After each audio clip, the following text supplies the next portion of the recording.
5 ሚሊዮን ብር የተሸጠ ድንግልና ተገኝቷል። እጅግ በጣም አስደናቂና ዓለምን እያነጋገረ የሚገኘው ይህ ድንግልና የዓለማችን ውዱ ድንግልና ነው ተብሎ ተመዝግቧል።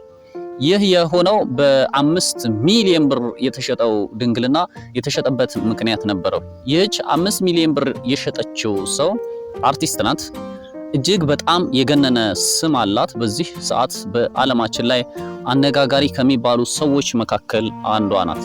አንድን ድንግልና በ5 ሚሊዮን ብር የገዛው ደግሞ በዓለማችን የገነነ ሀብታም ባይሆንም ነገር ግን ለአንድ ራት 5 ሚሊዮን ብር ከሚያወጡ ሰዎች ወይም ባለሀብቶች ተርታ የሚመደብ ባለሀብት ነው። ይህ ባለሀብት በአንዲት ሴት የአንዲት አዳር ለአንዲት ድንግልና ከእራትና ከመጠጥ እንዲሁም ደግሞ ከሌሎች ቅንጡ ህይወቶች በተጨማሪ 5 ሚሊዮን ብር እነዛን ወጪዎች ሳይጨምር የመጠጥ፣ የምግብ፣ የመኝታ፣ የአልጋ፣ የደላላና ሌሎች ተጨማሪ ወጪዎችን ሳይጨምር 5 ሚሊዮን ብር ለአንዲት ድንግልና ብቻ ከኪሱ አውጥቶ ምዥረት አድርጎ እንደከፈለ ነው እንግዲህ መረጃዎች የደረሱን። ይህችን አርቲስት ለማግኘት ሞክረናል። ይሄንን ሐሳብ አውጥታ ለሌሎች መማሪያ እንዲሆን ፈልጋለሁ በማለት ሐሳቡን አውጥታ ለሚዲያችን ተናግራለች። ዶክተር ኢዮብ ነኝ። ይሄንን ሐሳብ ለምን ሆነ? ይሄ ሐሳብ ጎድቶኛል፣ ሳይኮዬ ተጎድቷል፣ ስሜን ሽጫለሁ። ነገር ግን እኔ አሁን ያለሁበት ሁኔታ እጅግ አሳሳቢና ለህይወቴ ምንም ምቹ ያልሆነ ነው። ሳይኮሎጂካሊ ጉዳት ውስጥ ነኝ። መሸጥ ያልነበረብኝን ነገር ሽጫለሁኝ። ሰዎች ያላቸውን ሀብት ይሸጣሉ። ነገር ግን ድንግልናን መሸጥ አእምሮን የሚጎዳ ነገር ነው። ምክንያቱም ይህን ድንግልናዬን እኔ ያመጣሁት ነገር አይደለም፣ እኔ የሰራሁት ነገር አይደለም፣ እኔን ፈጣሪ የሰጠኝ ነገር ነው። ይህም ደግሞ ለባሌና ለማገባው ወንድ ብቻ ለልጆቼ አባት ብቻ የምሰጠው ነገር ሆኖ ሳለ ለአንድ ባለ ሀብት 5 ሚሊዮን ብር ሽጬ ዛሬ ግን ስጋዬን በመሸጤ እጅግ ጸጸት ውስጥ ነኝ። ይሄንን ጸጸቴን በየትኛውም አጋጣሚ ዝናዬም፣ ገንዘቤም፣ አይምሮዬን ሊጠግኑኝ፣ ሳይኮሎጂን ሊረዱት፣ ሊያስተካክሉት አልቻሉ። ዶክተር በዚህ ሐሳብ ዙሪያ ምን ትላለ? አንድን ድንግልና 5 ሚሊዮን ብር መሸጥ ለሌሎች አስገራሚ ሊሆን ይችላል። ነገር ግን እኔ በዚህ የድንግልና ሽያጬ ላይ ህይወቴ እየተመሰቃቀለ ይገኛል። ምክንያቱም ዛሬ የምኖረው ኑሮን እያመሰቃቀለብኝ የሚገኘው ይህን ድንግልናዬን መሸጤ ነው ትላለች። ታዲያ ግን ይህን ድንግልናሽን ለመሸጥ ምን አነሳሳሽ ስል ጥያቄ አቅርቤላት ነበረ። የአርቲስቷ ምላሽም እኔ ዝነኛ መሆን የምፈልግ ሴት ነኝ። በሌላ መንገድ ቤተሰቦቼ እጅግ ድሆችና የኔን ከፍተኛ እርዳታ የሚፈልጉ ናቸው። ወንድሞቼ በሱስ ወድቀዋል። ሰርተው ራሳቸውን ማዳን አልቻሉም። እህቶቼ ድሃ ናቸው።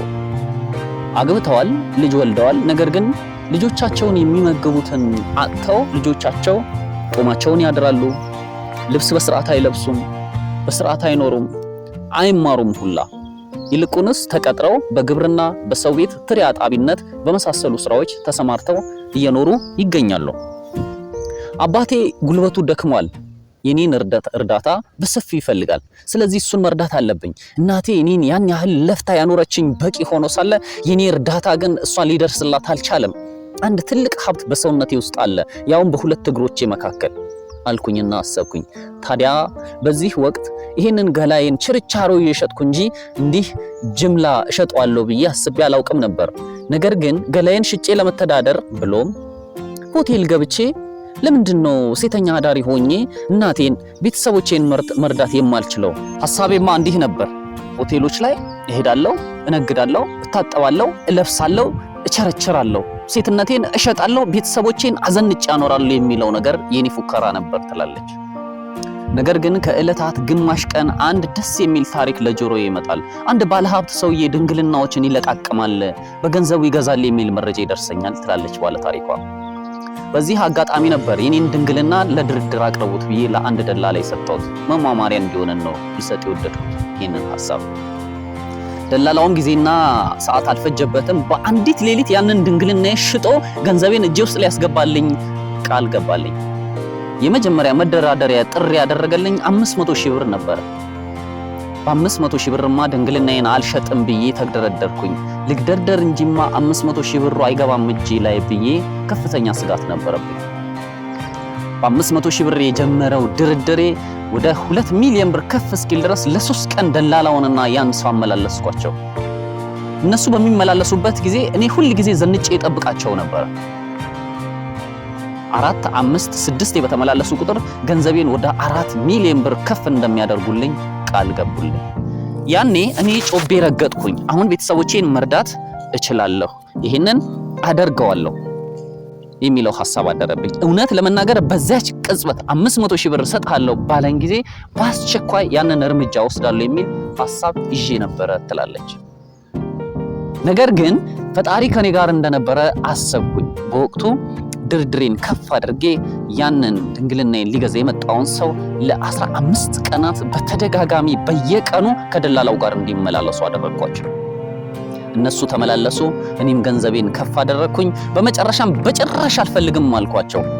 4 ሚሊዮን ብር ተሰጥቶኝ ከ4 ሚሊዮን ድርድር በኋላ አልፈልግም ብዬ 2 ቀን ካደርኩኝ በኋላ በ15ኛው ቀን 5 ሚሊዮን እናድርግልሽ ብለው መጡ። ከዚህ በኋላ መጠየቅ የጀመርኩት እኔ ለኔ ዋስትናዬ ምንድነው? ድንግልናዬን ከሰጠው በኋላ ገንዘቤን ባትሰጠኝስ የሚል ጥያቄ ጠየቅኩኝ። ለሱ ስጋት አይግባሽ፣ ገንዘቡ በአካውንትሽ ከገባ በኋላ በዚያች ሌሊት ይሄው ደላላው ባለበት ገንዘብሽ አካውንት ውስጥ ከገባ በኋላ ግብረ ወሲቡን መፈጸም እንችላለን የሚል ሐሳብ ሰጠኝ። ደስ አለኝ። 5 ሚሊዮን ብር ተስማምቼ 500 ሺህ ብር እንደማልከለከል ሐሰብኩኝ። ግን ይህ የሚሳካ ይመስላል። በዚህ አጋጣሚ ግን አንድ ከባድ ጥያቄ እሱ ጠየቀኝ። የሱ ጥያቄ አንቺ ድንግል ባትሆኝስ የሚል ነበር። ድንግል ባልሆን ያንን ነገር መውሰድ ትችላለህ፣ ገንዘብህን መልሰ መውሰድ ትችላለህ የሚል ምላሽ ሰጠሁት። በዚህ ሐሳብ ተስማማን። ገንዘቡ በአካውንቴ ውስጥ ገባ። እኔም ድንግልናዬን ሸጥኩት፣ ተደራደርኩበት። ላሳስረው እንደምችል፣ ከፍተኛ እርምጃ ልወስድበት እንደምችል ማስጠንቀቂያ ሰጥቼ ያቺ ሌሊት በዚያ ሁኔታ አለፈች። ድንግልናዬን ሸጥኳት። የፈራሁት አልቀረም። 5 ሚሊዮን ብር ባይሰጠኝ እንኳን 500 ሺህ ብር ይሰጠኛል ብዬ ነበር ያሰብኩት። ነገር ግን ታክስ ነው እንደማለት ይመስላል። እኔ ከፍተኛ ወጪ አውጥቻለሁ። ከ5 ሚሊዮን ብር 1 ሚሊዮን ብር ልታግዥኝ ይገባል፣ ከፍተኛ የመጠጥና የምግብ ወጪዎችን አውጥቻለሁ የሚል ጥያቄ ጠየቀኝ።